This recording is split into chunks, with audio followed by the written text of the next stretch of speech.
Hello and welcome to this week's episode of the Philosophical Weightlifting Podcast. My name is Joshua Gibson. I am your host, and I'm joined today not by one, but by two people. Happen to be a son and father duo, a pretty dynamic one at that, given the amount of success they've had recently in the weightlifting world. That is Hampton and Tripp Morris. How are you guys doing today? I'm good. Doing well. Yeah, so the thing that really piqued my interest to get you two on the podcast specifically is the style or the type of training or the amount of training that Hamp does, because it seems like a pretty insane volume of training. So I kind of wanted to talk about the inner workings of that. Tripp, how you got involved in weightlifting and how you came to coach your son, and then up to this level. But before we do that, maybe you guys can fill us in on this recent competition that Rogue put on called. Is it just the Bella Complex, or like maybe you can fill us in on that? What exactly it is and how it went? Yeah, officially it's called the Rogue Challenge, and the Rogue Challenge has multiple challenges within it. So this one's called the Bella Complex. And Hamp, you want to tell them what the complex was? It's a clean, then a shoulder to overhead, then a front squat, then another shoulder to overhead, and there are all kinds of you have 5 minutes to take all your attempts, and you need to go through all of your equipment and body weight and all that. And they literally have you weigh every single plate and the barbell. Yeah. So it was. I think maybe it was fun. Yeah, I know. With the USA Weightlifting online events, they have certain brands and certain like collars and equipment that you must use. With the Rogue competition, is it just you just weigh it, and as long as it weighs the correct amount, it's okay to use? Yeah, you just weigh it. It doesn't matter. Okay. Yeah, they were very clear that it didn't have to be Rogue branded equipment. I think that's why they had you weigh it at the end. Yeah. Okay. So Hamp lifted on his Usaka comp bar and his D Warrior. I'm sorry, Eleiko comp bar and the D Warrior plates from Usaka. So those. Yeah. Well, for people who are listening and maybe aren't tuning in on YouTube, I mean, if you can see the background or the backdrop of this video, I mean, one of the nicest, if not the nicest, like weightlifting setups I've probably ever seen. I couldn't imagine how much time and energy has been put into that, but maybe you can just break down how long you guys have been putting that together. Well, that's a funny question. We moved to this house right at the start of COVID. Right in March of last year. The realtor, that's actually a father-son as well, said that he had never had people that he showed houses to that would immediately go to the garage or the basement to check it out and then would walk out if it didn't fit the need. And that's what we did. We actually bought a house. We love the house. Don't get me wrong. We love the house. It has this really nice garden, and but it had a 3-car, I won't call it detached, it's kind of semi-detached garage. We do not have a car in the garage. We have a weightlifting gym. And we sold a house in Nashville, Tennessee that my wife and I had owned for, I think, 14 years. We've been renting it out to people for almost 10, 12 years, somewhere in there. And we finally sold it. We did well in the sell, so we spent money on the gym. That's actually where the money for that came from. And we bought the wood and the platform material before the prices of plywood went through the roof. We definitely have spent a lot of money in the place. Before we had a gym in the basement of the house. And we actually rented. We rented after we moved from Nashville right as the housing bubble crashed. I mean, it was popped, and moved to Chicago. And we rented there, and we came here, and we rented for 6 years before we ended up finally buying a house, and we had a smaller platform, a much smaller platform, but we still had the same.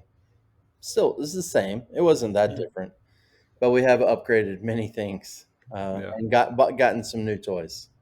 I know you said you don't have a car in the garage, but I think you guys have a tank in the garage with Hamp, and how well he's been lifting, and that's one thing I did want to talk about. But before we get into that specifically, how do you think there's a benefit to training in that gym, specifically the home gym, versus going to a club or going somewhere where there's 10, 15 other people who are lifting? Maybe Hamp, you can talk about if you have a preference, or if you like lifting alone or with other people, or how you kind of decide which to do. I definitely love the energy from other people. I got to go to Salt Lake City a couple weeks ago for Junior Pan Am, just team camp, and just had really good time there with the energy from all the other athletes. But I think I do well on my own, but I definitely prefer having other people. Yeah, and I can add to that for sure. Hamp's still in high school, and it takes a lot of time. He does his classes aren't easy. He's a very good student, and the travel time to places really can eat into your day. And his sessions are quite long. It can get rather. If we were to go somewhere, we would definitely have to cut it, and it wouldn't be like 10%. It'd probably be 50% of what he does.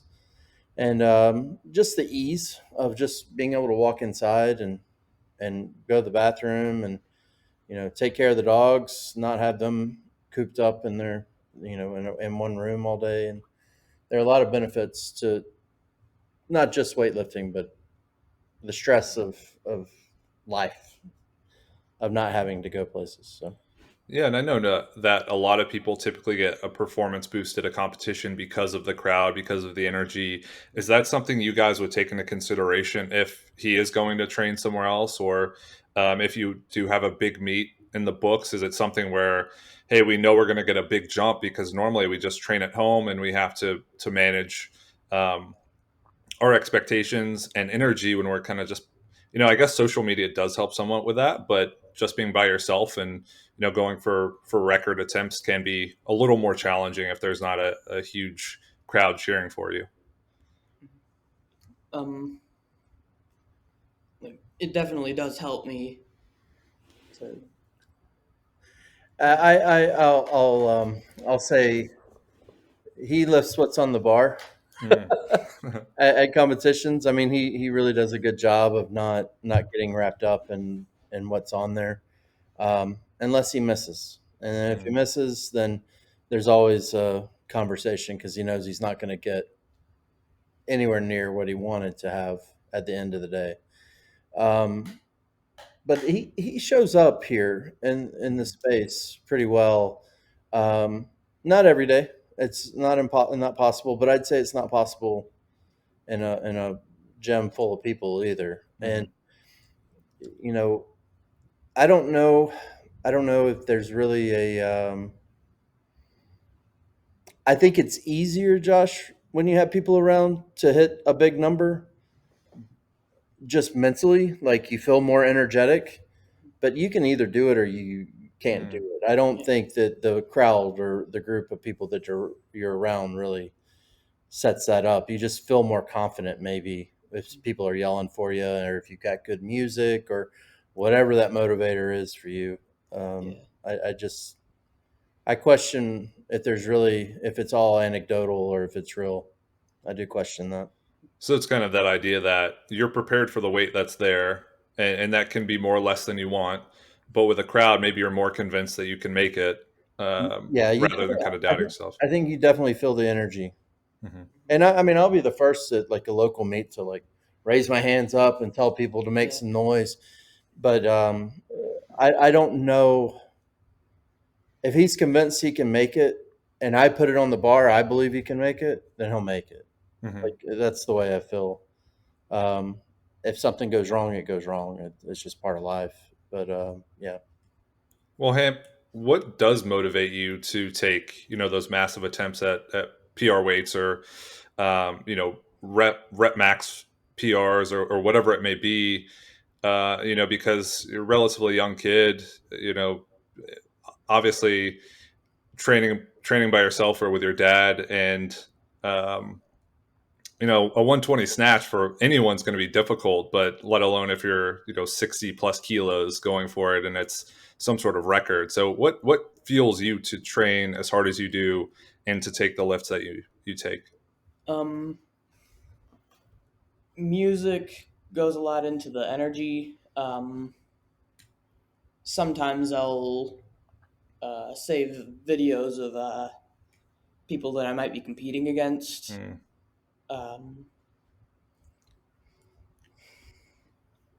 There's a lot of thinking about what I'm trying to do, and in terms of like what numbers I want to hit in the future. But Hamp's pretty good about. I can bring up, say, September 2020 Hamp and bring up his numbers from there, and he can pull it together and try and beat old Hamp. We talk about other lifters here. I mean, I think anybody that's not is missing a big motivation there as well. But Hamp's pretty good at that internal motivation. Like the kid doesn't have a lot of drive. Like if once he gets it in his habit, he's really good about it. But I'd say his internal motivation is really great. And Yeah. those two things are very similar, but they're distinctly different in my mind. What motivates you, and then if you're driven to do something, and it's you don't always have the drive to do your recovery work, but it's not real hard to be motivated to try and hit a new PR. I think when you're a 17-year-old person, especially a 17-year-old male, you want to hit the big numbers. I don't think there's a whole lot of there's a little machismo there. Right. And I guess if we rewind a little bit, you both could talk about how exactly you got started into weightlifting. And for you, Tripp, was there any sort of introduction to weightlifting before you got Hamp involved, or before you started coaching and getting more into the technical and programming side of things? Not a whole lot, but what I'd say is I played soccer growing up. That was my first love. Still love the game. Watched the last day of the Premier League today. Was flipping between the channels to get all the games, and I still really would like to do that. Even at my age, I'd like to go out and play soccer, but it's just not possible for me. I broke a hip, not bad. I just had a small avulsion fracture playing indoor soccer, and I was looking for something that was still a little competitive, but would help me get in better shape than I was. And I found CrossFit. CrossFit is really good in that way, and I was very fortunate that the first place I went to, and it's funny because it kind of goes with my programming ideologies as well. If I have an ideology, we were focused on strength. We did Windler, and we did Windler, and we did Windler, and my numbers were very, very good for someone that had never really lifted at all until they were an adult. And then we moved to Atlanta area in Marietta, Georgia, and we ended up at Douala, and the owners of Douala are, if you will, the grandchildren of John Coffey. So you've got Corinne and Jake, who are the owners of Douala, coaching you, and of course I get into that and start enjoying I always liked the lifting of weights, not just weightlifting, but squatting, pulling, anything that involves just being stronger or being powerful. And kind of got into that. I started coaching there, and I find weightlifting very simple. For me, it's not. There's not a whole lot of complexity to the lifts. I look at a snatch the same way I look at swinging a tennis racket. It's about where you start, it's about where you finish, and it's about accelerating through. There are, of course, positions along the way, but they're kind of, in a way, they're innate. Like you naturally hit those positions if you're strong and you can do it. So I don't see it a whole lot different than that. So the technique aspect was I've always kept it pretty simple. And then getting into programming, I programmed a little bit for Dwala before kind of stepping away from there. And I read everything I can, just look at everything that I can to pull anything that I think is a good idea. And I don't think there's any one way to do programming. And there definitely is an art form whenever you're sitting in a gym with someone every single day. You can look at them and you get a feeling and want them to do something a little different than what you had written down. And we do that a lot, and so it is a little different. And I know it may look like he's doing like a whole lot of volume, but I look at other people's programming and I'm like, yeah, we're not doing nearly as much as what people think we are. There are, of course, heavy days. I mean, rough days. We do something, and I've always done this as long as I can remember, where he finds a heavy 2 cleans plus jerk for the day. And then initially it was drop down 5-10 kilos and do an EMOM, and it might be every 3 minutes or every 4 minutes of 3 cleans plus a jerk. Now we might drop down 20 kilos, because if he does hit like 150, it would be silly to do 140 or 145 at his weight. It's just not. He'll break, and I don't want him to break, right? So we kind of fill it out for the day. And that's how you got started on the coaching side of things. And then, to coach, you have to have an athlete. And Hamp, I guess you can maybe start us off, but how did you get involved with weightlifting or lifting weights? So it was mostly to just get stronger and more athletic for soccer. I started I started doing like pulls and squats and press mostly. I don't remember exactly when that was. We'll say 4th, 5th grade. Yeah. He started play acting, and then maybe a year or two of doing that, we started to kind of load him. Yeah. So he didn't really get serious until between 5th and 6th grade. And that's actually when he started to do snatch and clean and jerk as well.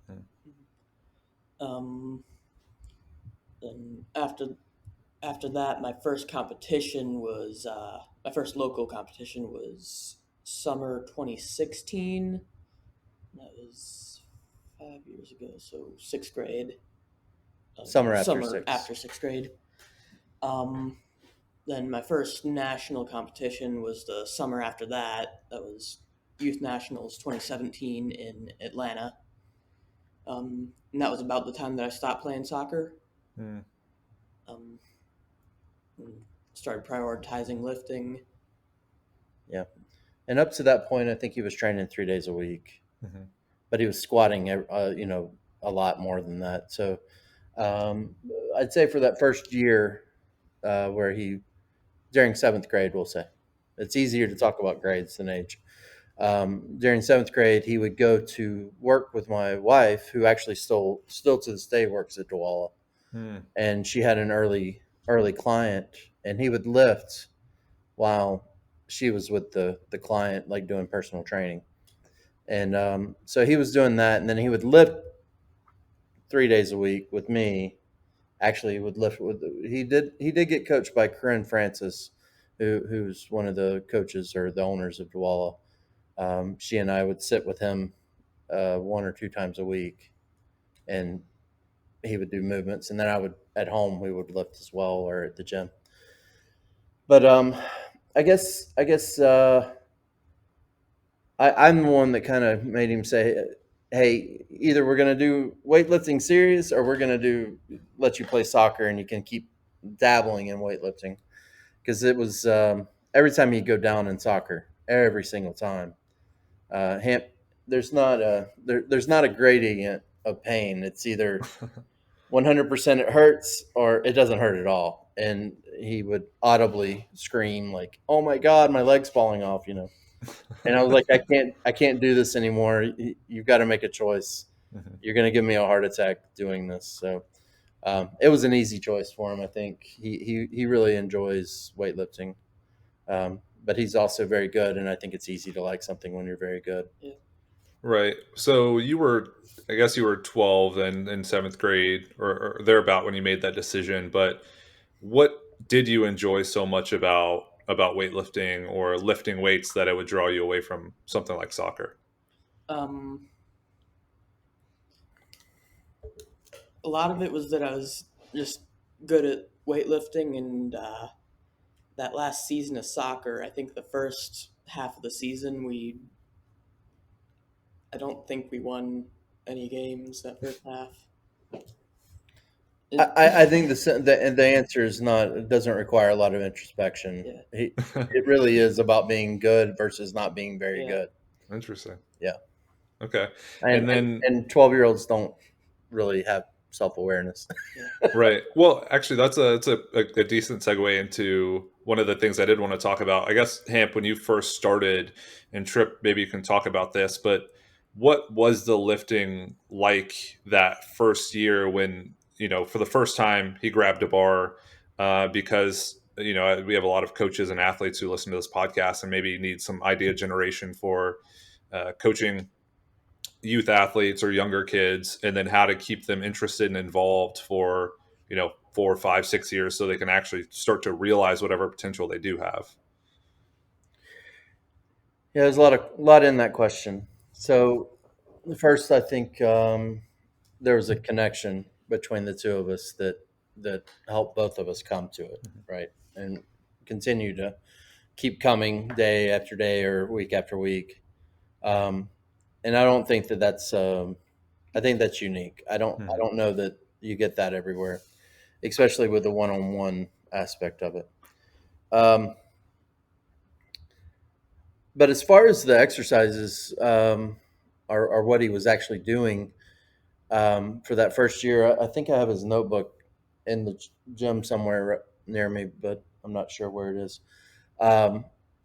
We literally would just build up to something heavy for the day every single time. And when you're new and you're young and you're working on technique, it's amazing how the numbers just kind of creep up really fast. And then I was still coaching at the time at Dwala. So on Saturdays, I would take him with me and he would participate in the weightlifting. So I would do Saturday morning classes because I work a full-time job. I'm not a coach full-time. And we did an hour-long class, an hour and a half long class where we would do some kind of little EMOM, and then we would do weightlifting for at least 30, 45 minutes. And then we would do a workout, and it was usually a team workout. And I would take him and he would do that.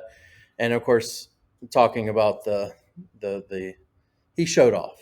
I'll just cut to the chase. He showed off. It gave him an opportunity to show what he could do.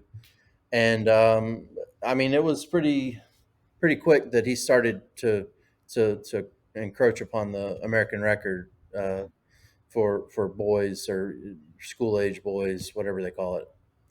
And so that was another little carrot in front of him to keep him interested. So I don't know that it's fair to compare Hamp and our experience for everyone. But that is the reality of what we do. Now, when I have kids in here now, and I do coach a few people here and there, I've got a 12-year-old that has lots of promise, and every kid has their challenge. And of course, I don't have him in here every day. I only have him in here twice a week. Um, but we're still doing something similar where when he comes in here, we work up to something heavy. On the other days, he's doing basically the same thing that Hamp would do in the mornings before school, whenever he would go with his mom. And then once or twice a week, beyond that, he also does lifting, working on the things that I want him to work on and get better at. So, um, and actually, just qualified him for youth nationals. He's 12 years old. It's not terribly challenging to get that body weight total. So, but yeah, I mean that's the kind of approach I take. It's really um, let them build up to whatever they can build up to on the day and still look good. And frankly, I'm not a big fan of missing. Hmm. And for the kids, I don't want them to miss a lot. And um, hopefully, they walk away with a PR every single time they walk out of the room. But I also hope that of him. So it is kind of the way we operate still to some degree. Mhm. Yeah. It is or was there? I know there probably is now, but was there much like goal setting or planning, or was it just kind of again that idea of every day is kind of its own isolated event, and you try to get a little better as you go, and wherever you end up is kind of where you end up? Or did you guys plan for say youth nationals total or some sort of total every meet, or how'd you guys keep like this string of events happening? Was there much planning to that? I always have plans going into meets. I can't help myself. It's just who I am. But the best meets are the ones that we go so far I'll plan it doesn't even come out to look the same. Um, the worst meets actually usually follow the plan. I honestly, even when we might drop weight a little bit, an opener say, we still end up trying to get back to where the plan want us to be at the end. So um, I, I I would say from a day to day perspective, back then there wasn't a whole lot of planning. Um, I knew that strength is king. We stuck with it. We always have prioritized strength, or always had prioritized strength, even whenever he's younger. He wasn't lifting in the mornings; he was squatting in the mornings, right? Mm. And then the evenings he would lift, do the classic lifts. Still did that all the way through. I'd say up until maybe 18 months ago. I think honestly, the last time his training cycle did not almost the entire time have a strength focus was the 2019 American Open Finals. Mhm. Um, that was, I really do think that was the last one. It just also happens to be he's been a 61 all that time too. Mhm. So there's a little bit of that. So yeah, I'm not sure I answered your question, but that's what I'm saying. No, you did a great job and bringing up meets that maybe went to plan or didn't go to plan. Hampton, do you have a meet that sticks out as one of your favorites, and maybe you can kind of tell us why you liked it so much? Um, First one that I think of is Youth Pan Ams in Ecuador. I went 6 for 6, uh, swept gold medals, so it's really memorable. Uh, Plus, I've only hit 6 for 6, um, probably less than 10 times, I Mm. think. Oh Right? well, yeah. I think people hear 10 times Hampton say it. He's competed 10 times. JP uh, counted it up. I didn't realize it was that many, Mhm. but he's competed over 50 times. Wow. Um, but Josh, I don't agree with our our development model in the U.S. Mhm. I feel like competing should be like rec soccer or Mm. whatever sport. We should be having these kids out there like every 3 weeks, getting on the platform and doing a meet. And that's the way I did them. and it was about every month he did a meet for a long time. And Georgia's lucky, like we have that many meets that we can actually do a meet a month. Maybe at that time, maybe we could only do 9 a year, but that's pretty good. And now we kind of backed off. I'd say during that 18 months, COVID has impacted that ability, but we probably would only do the meets that we did anyways. And last year was full of online meets, so I think he competed online at least 4 times, and 3 of them were in the last 8 weeks of the year. So it was a lot. Well, and looking at a lot of the training days that you do, Hamp, I mean, a meet seems like salvation in that it's just like build up to a heavy single in the snatch and the clean and jerk. People get to see what you do. You get to kind of go for some records or try and make your mark on that on that spot. But some of the sessions you post, man, like all the squats and the snatches and the clean and jerks, it seems like kind of an easy break. I don't know if you feel that way.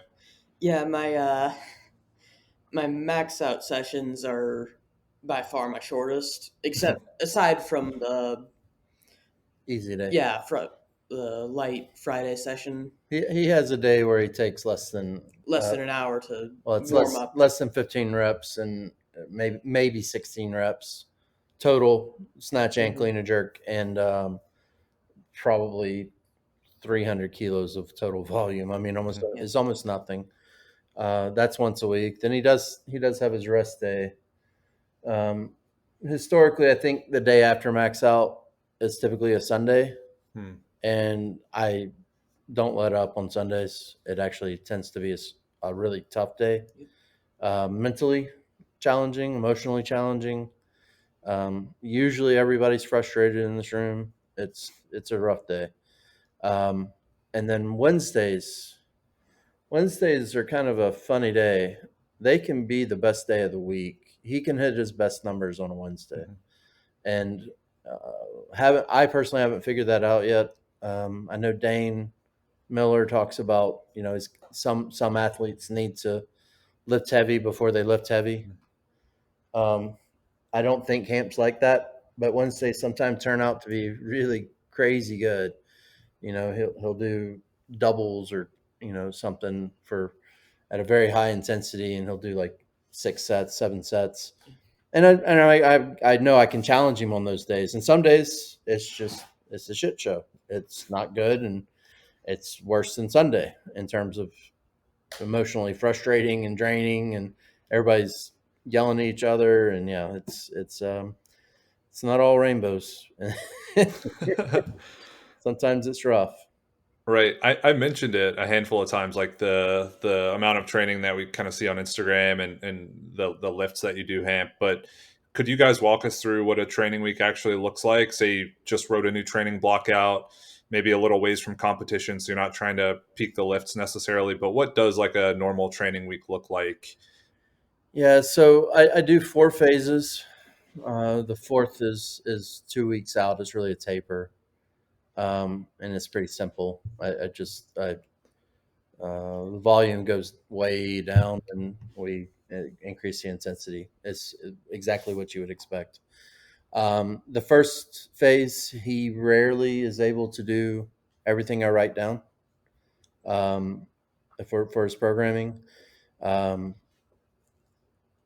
Second and third, he really kind of hits his stride. He enjoys the third one in particular. It's where you see a lot of his best numbers come from. Right now, a typical Sunday will include hang, triples, doubles, or singles, and I know we do the slow multiples, which I've been given a lot of grief about, but I'll just leave this here. John Coffey does it that way, and that's where it comes from. And I would also challenge people to tell me that your energy pathway for lifting resets in that 20 seconds. We do it our way, you do it your way. and I believe my way is just fine. So, well, just a quick note on that too. I always make the comment that it doesn't matter how long it takes as long as it pushes the total up or pushes the 1RM up or whatever. Like, it really doesn't matter how long I wait. So if you give me crap for going off the blocks instead of re-racking every lift, yeah, like, that's fine, but my 1RM is going to be higher than yours. yeah, yeah. And there's also something to be said, Josh, about attempting the rep the same exact way every Right. time. Right. And whenever it comes to new lifters and kids, if you're not consistent, you might as well not even have a coach. Mm-hmm. Because how the hell can the guy, a coach tell you to change something if you Mm-hmm. change it every time? Right. So, Right. yeah, I'll get off my soapbox about that, but it's something that I hear a lot from a lot of different places, and it's just I just roll my eyes at it at this point because something's working, and that's the way we do it, and that's almost exclusively what we do.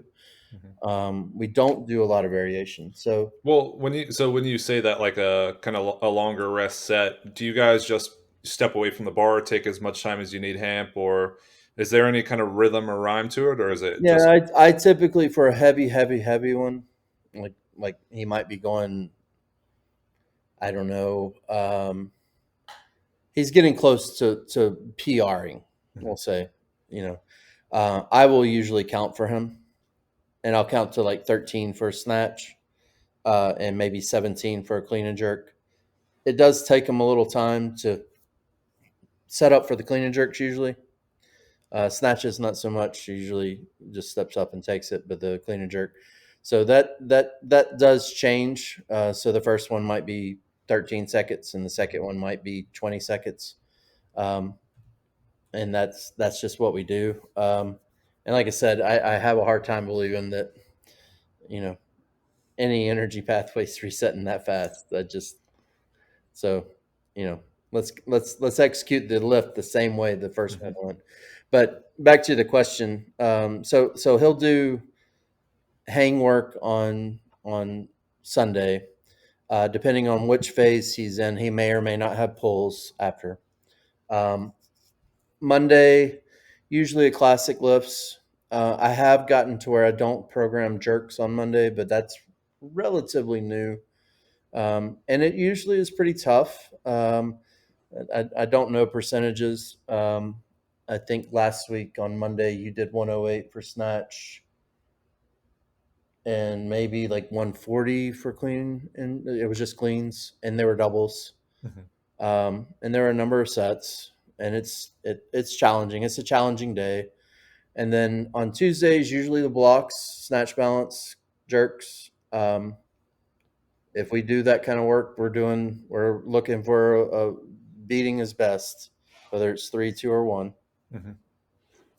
Wednesday, I really like the 2 cleans plus jerk on Wednesday. And if we're getting, it might be 2 cleans, 2 clean and jerks rather. It's always, 3, 2, or 1 snatch. That's always. It might be 3 clean and jerks depending on where we are. But it does get to be a lot of volume. One of those days we'll front squat. Usually it's Tuesday or Wednesday. It really is, Hamp, how do you feel? Do you feel like you can hit something good on front squat? And we go for it every time. We're always looking for a best, whether it's back squat or front squat. We're always pushing it. It is a bit of a Wendler type of approach. I don't like singles. I don't. He does know his best back squat and front squat, but it's only because he failed trying to do more than one. And that is the way he's always going to be if I'm programming for him. I just don't see a lot of value in ones. I don't see a lot of value in twos either. So it's usually 3, 5, and 10. We have started to do twos just because the form kind of gets a little iffy sometimes, and we're talking about he's approaching a 4 times body weight back squat. It's just all. So Usually Tuesday, usually the day he's on the blocks, he does front squat. It always comes after training. We may pull on Wednesday as well. Pulls are the first thing that get scratched from the programming. I don't know why I let that happen, because clearly his pull is what needs the most work, but I do let it happen, and I've always let it happen since day one. Thursday is always a rest day. Wednesday night after training, he rushes off to a physical therapist. He sees a physical therapist once a week. Used to see her twice a week on Sundays as well, but here this year it's only been once a week. And then Wednesday or Friday, super easy day. I kind of described it a little while ago, where it might be never more than 20 reps, and I mean 20 reps between the two lifts, 20 reps from 50 kilos on snatch and 70 kilos in clean and jerk. I mean, it's really not a lot of reps and not a lot of volume. It's just the move. And then Saturday is max out day. It's always 3, 2, or 1, always. He also back squats on that day, usually, if he's going to back squat that week. It's usually on Saturday. And then we have on Sunday again, so we're back to hang. Right now, I'm playing with the idea of only squatting once a week, and it's either back squat or front squat. You've seen our flywheel. Mm-hmm. Yeah. He hits a flywheel after he front squats usually. He does. We have a belt squat. I'm looking at it. It's not utilized a whole lot, but we do use that. Not usually after back squats, but we can. Yeah, I mean that's typical. We haven't hit anything on accessories though, and I think that's probably where Hamp differs. So I know it looks like he's got a lot of volume, but the accessory work, there's a lot of accessory work that he does.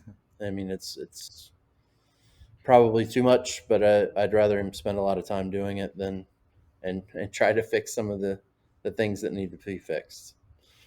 Well, I think that Instagram kind of gives us like a snapshot, and I think it's awesome that you were able to explain exactly what you do, Hamp, throughout a training week. And you've talked about it a few times, but having some more difficult sessions where maybe it's kind of frustrating for everyone. What exactly would a training week look like in terms of, I guess, like not necessarily success and failure, but people just assume every session goes to plan and no misses. Is that not necessarily the case with Hamp's training? Yeah, it's really hard for me to not miss, So we have the phase 4. Phase 4 is the no miss phase. Mm-hmm. Gotcha. And we hit, he's doing multiples at 90%, and we don't want to see misses. We don't. Mm-hmm. I would say if I was kind of thinking back to his training, his misses usually come on Sunday and Mondays. Mm-hmm. They're the frustrating days, if we're going to have frustrating days. Occasionally they show up on Wednesdays, but we're working up to a maximal usually a few times a week. So by definition, you're either going to stop when you don't like the way it looks, or you're going to stop when you miss. Mm-hmm. But let's talk about what he misses, because it's usually the same kind of thing. So we have an imbalance, or maybe not imbalance is the right thing. He's collapsing on his left side in his core. I think it's actually his right calf that's actually starting, and it's kind of running up his body, and he has a hard time with his left arm locking out on snatch. That's about the only time he ever misses snatches. It's rarely behind. It's arguable whenever he's like that press out is there, mm-hmm. or that elbow's bent. that it's a little in front, but I think it's just the lockout. I think he's probably missed less than 5 cleans, but he's clarked hundreds. So it's a mental thing. Yeah, and he gets frustrated with it, Yeah. and I brought it up, and it's frustrating to him. But it's clarking is just something that happens when you're lifting, 150 kilos and you weigh 60 kilos. I mean, it's just gonna happen. It's exhausting, and he thinks it's something that he can like force his brain to let him do. But I don't think that that's what it is all the time. We are working on learning how to be intense. He's a pretty laid back kid. And that's something that he's learning. He's learning that even 135 isn't a given on clean and jerk. He has to actually like focus on it and be prepared for it. But it's easy to take it for granted when your max is what your max is, right? So that's something. And then jerks, what he misses on jerks, usually it's true fatigue. He's tired, and I think that's a normal thing. So, well, I think a lot of people listening probably saw that 170. Was that jerk planned, or was that you just felt really good and went for it? It's a good story. I felt really good. It was one of the very few sessions that he wasn't in here with me, but he was watching through the ring camera. I think the plan ended at 160 or 165. So I write down numbers. Yeah. They're musings, right? I mean, they're not like I write them down thinking I'm going to be in here, and I'll literally delete them while he's going, so that I have like, oh, it'd be really cool if you hit these numbers, right? So I think I had like 165 written down. Yeah. I forget what weight it was. I can check. It doesn't matter. Yeah. Like it was like something like 140s, I think, that I texted him, and I said, these feel really good. Can I change numbers? I think I just ended up skipping a set, and I ended up hitting 160 and it was good, 165 and it was good, and I just had the extra set, so I went 170 and just yeah. And he's saying the extra set, meaning he's got the extra space on the spreadsheet. I don't like him to go outside of the number of reps and attempts. Otherwise, we kind of lose control over. If you miss a snatch and you don't write it down, right, then you use up all the energy of the snatch, but you lose the data. So we keep a notebook. We keep it in his Google Sheets, and we also use Beyond the Whiteboard, and we have since day one. He's got almost 5,000 workouts in his Beyond the Whiteboard account. But yeah, I'm sitting there watching, and he's like, I think it was 150. I just hit 150. It was so easy. I'm like, I know, Hamp. I'm watching on the ring. Like, it was amazing. Like, but it was a lot of fun. I mean, I wasn't 100 feet away. I was in the house, but it was in the middle of the day. I can't remember why you were working out in the middle of the day, but something with school. It just caused him to work out in the middle of the day, and it might have been like an appointment or something. Well, I think I saw that someone asked a question like, where does that lift rank for you guys or for you, Hamp? Like, and you mentioned a couple other lifts that you've made. Where does that 170 rank? Because a lot of people, myself included, feel like that's a big milestone lift. And I remember when the first time I hit 170, the first and only time. For you, where does that kind of rank? And if there's anything above it, what would that be? One of my favorite lifts was a 116 snatch. Was that junior nationals? Junior nationals. And that's actually my least favorite meet. But you can't leave them hanging. You got to tell them why it's your least favorite meet. So a lot of it was my fault. Just say I bombed out. Buddy. Yeah, it was first and only time I bombed out. Just really frustrating. But with the jerk out of the blocks, for a long time I was really, really bad at block work. But like I've had like 5 or 6 really good days where I figured stuff out, and this is just the most recent one. So it's hard to compare the isolated jerk from just other lifts that I've taken. I think we both value competition lifts. Yeah. Over you can do all you want in your gym or your home or whatever, but if you're not on a platform doing it, at the end of the day, it doesn't really matter. I quite like the 160 that he did at Salt Lake City on clean and jerk, but I'd rather him do it on the platform at an international meet.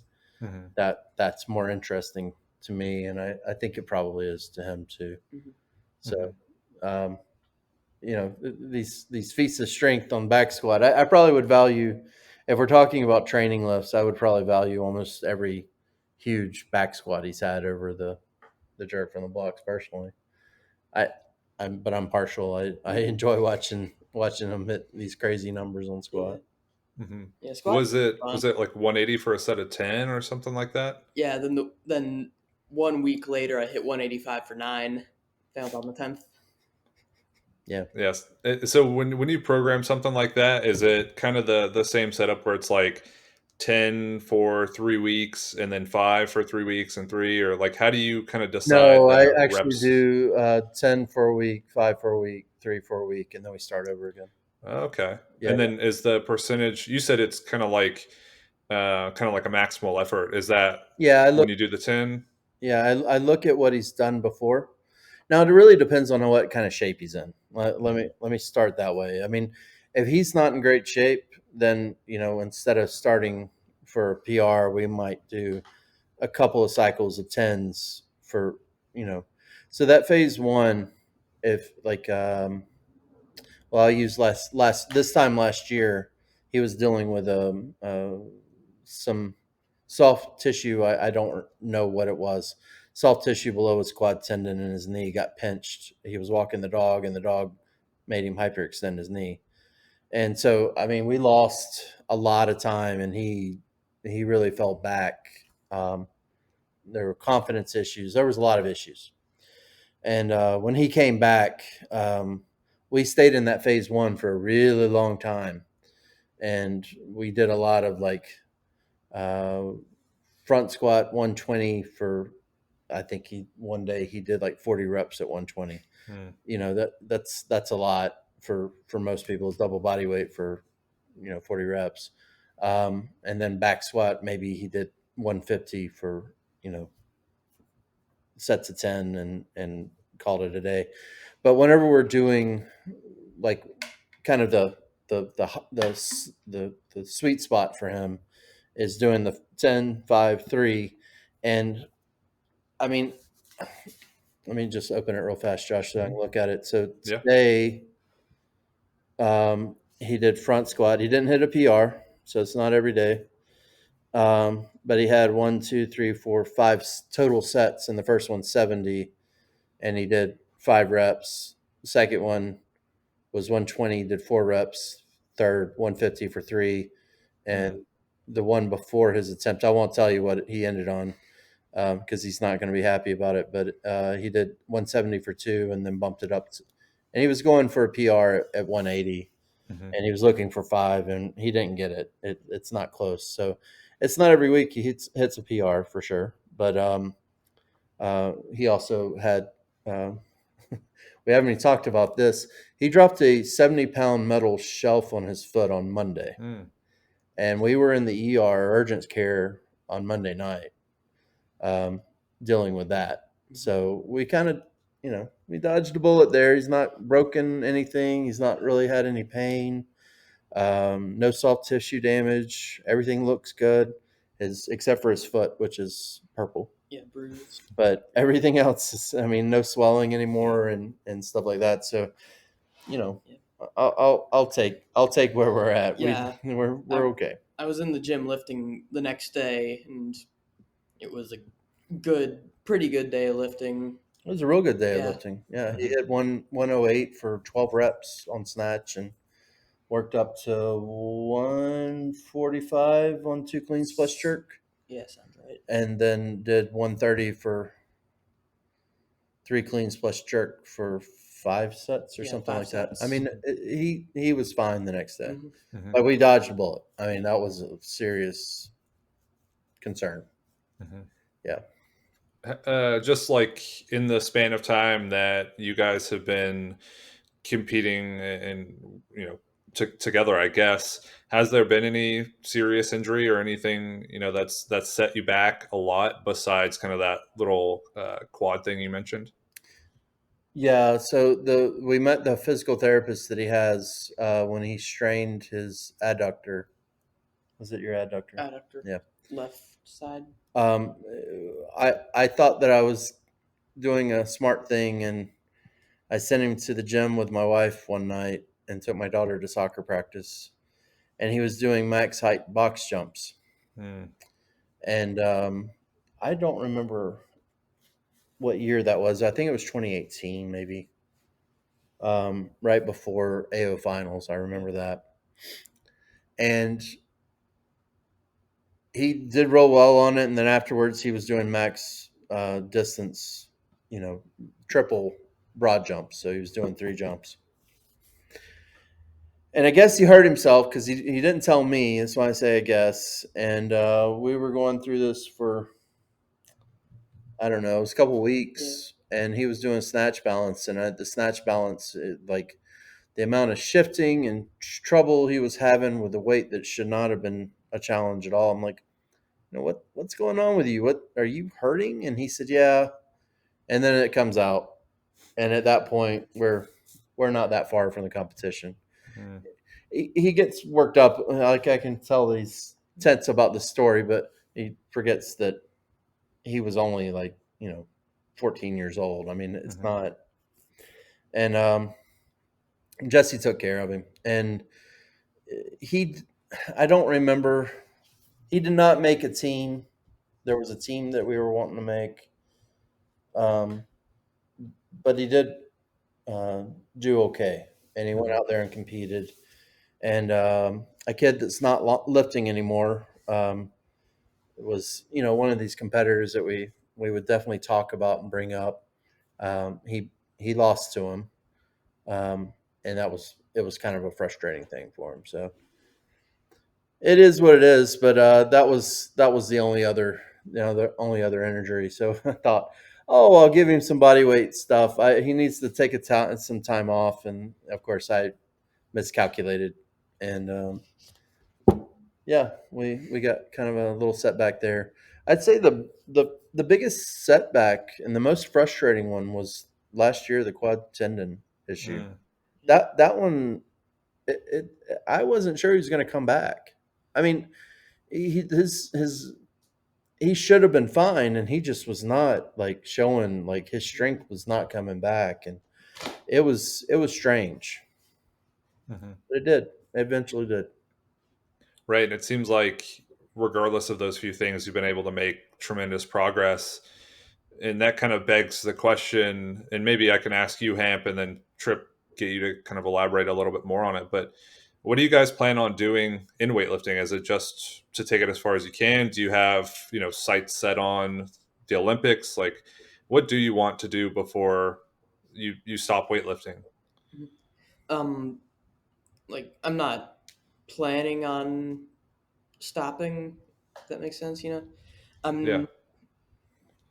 I just want to take it as far as I can.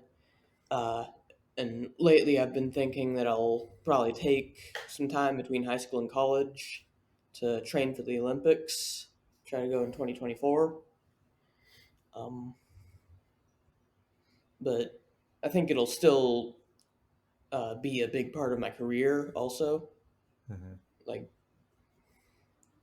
Because I'm interested in being a PT or maybe a vet.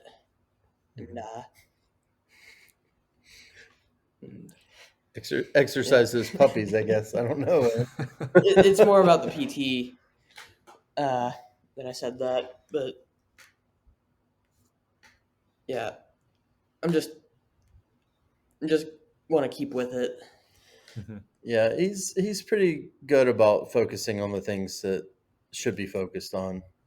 I think Olympics are obvious that, I mean, he's doing well, and if we're in a position to make a team, the Olympic team, he'll go for it. There's not a question. But it's the same as the world teams and the Pan Am teams. Right now, he shows up on 8 different teams. I don't know if you know that, if you ever look at the international team standings, but he does show up in the top 10 for senior Pan Am team. He has not made the, I don't want to call it the 81% because it's not actually 81%, but it's referred to as the 81% rule. He needs 268, which he's totaled more than that a few times now. Just has to do it in a national meet or an international meet. And I'd say the main focus right now is, of course, making those teams, from year to year. But the Olympics aren't that far off anymore. Really, they're 3 years away, right? So I think he definitely has that ambition. I'll support him in whatever he wants to do. We do have almost a standing date to discuss whether he wants to keep being an international level lifter or a national level lifter or a local superstar. We talk about it all the time. And, I don't want him doing this if it's something he doesn't want to do. And even with the resources that we put into it, it's still, he can walk away from it tomorrow. If that's what he wants to do, that's what he does. So I think just kind of taking it one competition at a time, 1 year at a time is good. If you're making these teams, then you should be in the running for the Olympics. And yeah, so I think that answers the question. It is a little hard to answer when he's 17. It's kind of Right. surreal, No, it definitely does. But kind of knowing that at some point to make a run for the Olympics and the way the qualifying procedure kind of works, is there an exact moment? I mean, you probably can't approximate it, but is there a moment where that question needs to be answered and it's like, hey, if we're going to give this a shot, we'll take the next year, 2 years, 3 years to actually give it a push? Yeah, I think we're a year out from that decision. Okay. Yeah, I'd like to see how they're going to have people qualify. I'd like to know if the Olympics are going to have weightlifting in them. Yeah. And that also is another, I feel like don't count your chickens before they're hatched. Like for us, I don't think I've ever felt since we've been in the sport that the Olympics, that weightlifting was guaranteed to be in the Olympics. Mm-hmm. I've just never felt like that. And so that's one of those things. So to have that as the main brass ring, probably not real smart. Honestly, it's not. So I think the making junior teams right now, that's really important. Junior Pan Ams this year, super important for him. Making a senior team this year, I think, is pretty lofty goal for him. He's already made all the other teams. Mm-hmm. So that's his focus right now. And then next year definitely will be making senior teams. Mm-hmm. Yeah. And then how are you balancing that with school? Because, at some point you'll graduate and then possibly pursue, a degree in physical therapy. But, how do you balance weightlifting with the schoolwork and then all the other stuff? As for just training, I do just a lot of multitasking. Um, I figured out how to work just everything in my schedule. So there's a lot of recovery work that I try to do between classes. I try to get homework done just as fast as I can, just usually during class. Um, if I have a book that I need to read for class, I'll read it between sets. Yeah. Um, He's pretty robotic in that way. I mean, he's someone called him a machine. I mean, whenever it comes to that stuff, once we establish the habits, the schedule. he just does it. Don't have a whole lot of the real question, and I think maybe I'm doing your job for you, Josh, is the social balance, and it's not there, and it's something that we talk about sometimes, and we need to be better at finding times for him to be social and hang out with his buddies and his friends, or getting to a gym. You touched on it early, and going out there. And the funny thing is he usually talks to the adults, not the kids, because his interests are a little more oriented towards weightlifters, adult weightlifters.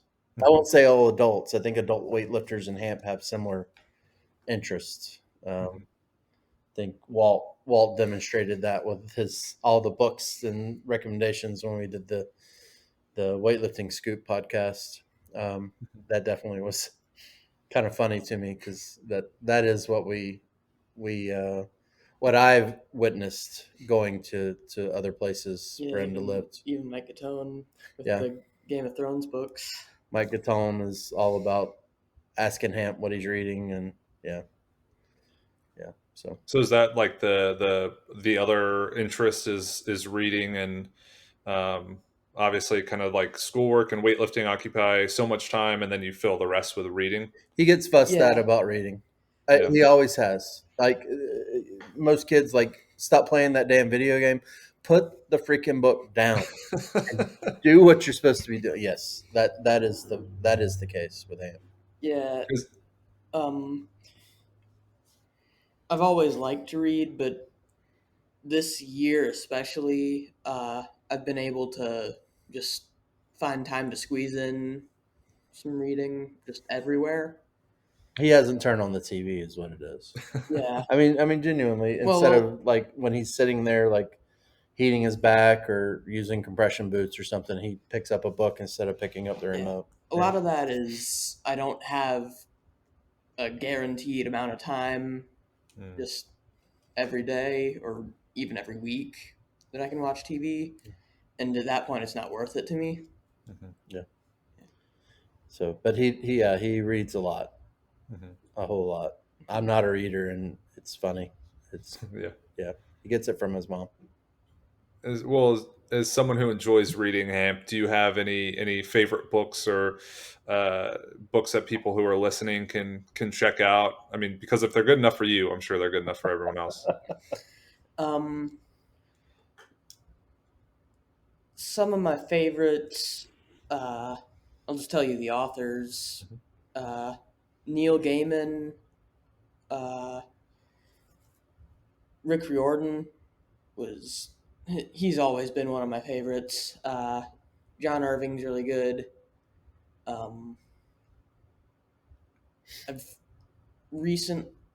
read a Ken Follett book recently, and I have a few more that I've got planning on reading, and I liked that one. I also liked Brave New World by Aldous Huxley. It's a good science fiction book. Yeah, he reads a lot, and he's right to give the authors, because every time he picks up a Neil Gaiman book, it's like, oh, this is my new favorite. Oh, this is my new favorite. Yeah.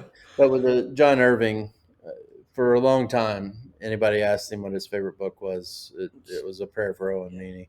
So that was, and I remember reading that one the first time, and I really loved it too. And it was funny that he liked it so much. So, well, A Prayer for Owen Meany and Brave New World, but were both recommendations from him. Yeah.